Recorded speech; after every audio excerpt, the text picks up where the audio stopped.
Jason Apple and Jory Simkin both founded Roaming Dragon. You've seen them on the street, on Twitter, they're at Dragon Truck.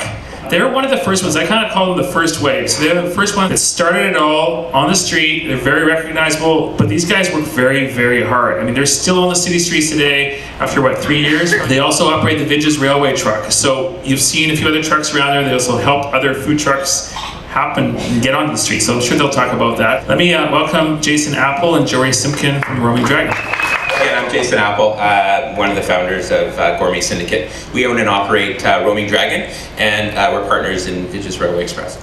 And I'm Jory Simkin, and I'm happy to be here and happy to be able to answer any questions that you guys do have. So, assuming most people have been to a food truck, everybody been to a food truck? Yes? Anybody not been to a food truck? Get to one. Yeah. Anybody been to a food truck in winter months when it's pissing rain and cold and windy? Okay, so thank you. Thank you. We appreciate it. It's pretty cool actually to be here because there's a really unique panel of speakers. On one end, there's Heather, who's been instrumental in the changes that have changed the flavor of the streets of Vancouver. And at the other end of the spectrum, Audrey is here from Perperni Productions. Audrey and David have been instrumental in our success, same with Heather. And all of you in the room, bloggers and just customers to food trucks. It's been an interesting ride for us. We, with Roaming Dragon, we were the first truck out of the gate once the bylaws changed. Before the bylaws changed. Yeah, we launched at the summer night market in Richmond. My family and Jory's family have been friends for 3+ generations. And we were on the phone one day. I was working for Vision Critical, software company for Angus Reid. And I was tired of working for the man. And Jory and I were going back and forth on the phone. And I said, I started my first street food business when I was 14 in Seattle. And Jory says, well, why don't we start something? And we started looking into the bylaws. And I equate it to a horror movie. You know when you're looking, those Freddy Krueger movies where there's an axe murderer or some killer who's out there, and the babysitter hears a noise outside, and you're watching this movie, you're like, no, don't go up, and they proceed to walk outside. Yeah, Jory and I were the people on the couch hearing the noise outside, and all signs were saying, don't do this. The bylaws said no. It said it said Cracker Jacks and peanuts and chestnuts and popcorn and all that kind of stuff. And so it got in our head. We thought the streets of Vancouver deserve better food than what was out there. There was some creative stuff, like Jack the Dog was creative, but we thought we wanted to do something a little bit different. Well, and Heather also talked about the Olympics coming here, and you really saw like when the streets were alive with all the people, that just the vibe in the city just grew and just built up, and we were in awe of that, and we loved that, and we wanted to continue that. So we got off the couch, just like the Freddy Krueger movie. We heard the noise outside. Our wives were screaming, no! It was actually fairly interesting. My wife was in Los Angeles at the time, and I said, Jen, I think I want to get back into street food. And she says, what's happening here in LA is these food trucks. And Jory and I said, oh, food trucks. And next thing we knew it, we were on a plane. We were in LA, and we were just mesmerized by the scale of a food truck in particular. It was a great social equalizer where all types of people were converging upon a food truck and interacting and talking. Have you been to this truck, and what's good here, and so on. So it leveled the social playing field for a lot of people. It was approachable with price. There was an energy to a food truck. We've always thought, with launching Roaming Dragon and with Vidges Railway Express, it's easy to make food on a truck in theory, but it's easy to make food off of a truck. But who cares if you're just getting food off of a truck? The ambiance of street food is really the music, the people, the personalities, the proximity. I mean, when you walk into a great restaurant and the owner or manager comes up to you and interacts with you and keeps checking up, you feel special. And there's a proximity that we have to our consumers, our customers, and an honesty that you get when you're looking out and you're seeing them open up a box or taking their first bite. And it's either a real big smile or like, what the hell is this? And you can get off the truck and interact with them. So we were drawn to that energy. And that's what really started Roaming Dragon, was the first truck that we launched. Yeah. the culture and the environment and the community that we saw around there, and that expanded out beyond just the truck itself. It actually got into what we love too, was that it spread through the social community, through Twitter and through Facebook, and you really saw an amazing connection, kind of. Absolutely, yeah, absolutely, and people had that affinity to all the trucks and to what the trucks are doing in the city, and we just love that. We wanted to bring that into Vancouver. It's really cool. So there's a lot of the I think the sexiness of the industry, if there's such a thing. It's hard for us to, as you can see, the sexiness. Yes, thank you, Heather. The sexiness of the industry, again, back to kind of the panel and the speakers tonight, it is really interesting because the bylaws did change, and that really opened opportunities here in Vancouver, literally leading the Canadian marketplace as the most progressive. And then on the other end of the spectrum, with a show like Eat Street, just blew the doors off of things, because trucks had a personality with a show like Eat Street.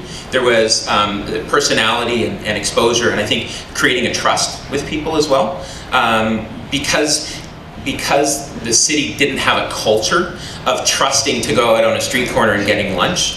A show like Eat Street really enabled that. It showed personalities. There's more to a truck than just the food that's coming through the window. There are families, there are bakers, there are suppliers and producers that are impacted.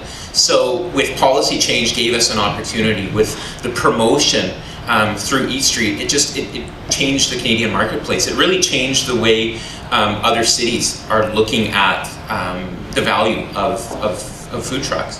When we started, no one in Vancouver pretty much knew what a food truck was. So when we were driving down the road, people were literally gawking with their mouth out. And we started at the Richmond Night Market because we weren't allowed in Vancouver, and that was an interesting experience. So we had this truck. We've got a staff. We've even got T-shirts with our logo on it, and we're at the night market thinking, okay, we've got to be at a special event or some venue. So we show up at the night market, and we got this big truck in there. We're all ready. Jory and I do the pep talk the first day, to the team. This is gonna be so fun. And you get to the night market, and there's people. They just walk up to the truck. What the shit is this? Like this truck, if it's not on a stick or deep fried or under $3 at the night market, you've totally missed the call. And for us, it was fantastic, because what it enabled us to do is we completely stood out.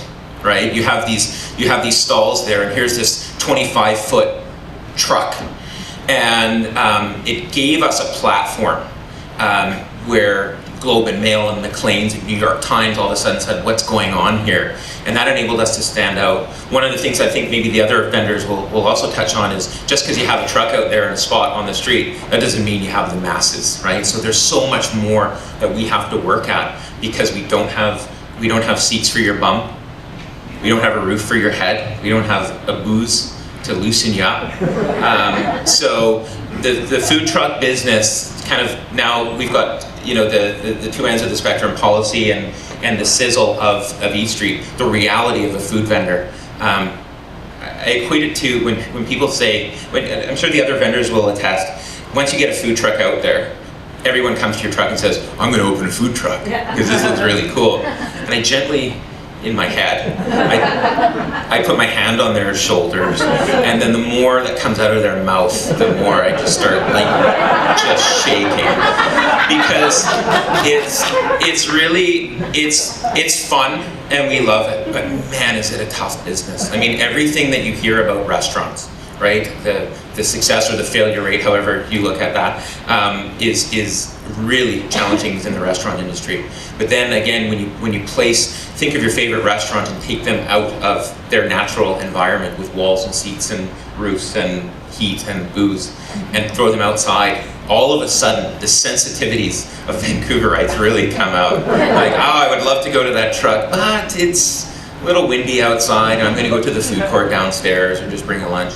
Well, then you're also sticking on wheels in an engine and moving parts, and now you have to not only deal with everything that a restaurant has to deal with, but now you have to deal with everything that a transportation company now has to deal with as well, and that brings in a lot of extra. Yeah. Bravo! Yeah. So, for us, it's a lot of fun. Having a food truck, again, it's fun, it's edgy, you can be really quirky. I think the strongest trucks out there are the ones that are, they're quirky, right? They've got personalities, they've got some edge, their menus are not typical. And I think that's where we've had the most fun, where it's creating new menu items, where it's creating a new brand. When working with the top chefs in Vancouver to actually, build something and bring it to the street where you can make it funky, and you can actually take risks on some of the different types of food that you're presenting, and you have to be special with your items. Each one has to individually, on its own, be delicious and look cool, and you have to innovate all the time. You have to innovate, and that's the best. That is the best part of the business. Yeah, so we've had a lot of fun. Roaming Dragon has been around. When you just said 3 years, it's like, oh shit, 3 years. It's been a wild ride, and we've launched in partnership with Vikram Vij. We launched Vij's Railway Express in June, and that's been really cool to work with a restaurateur and get a different perspective.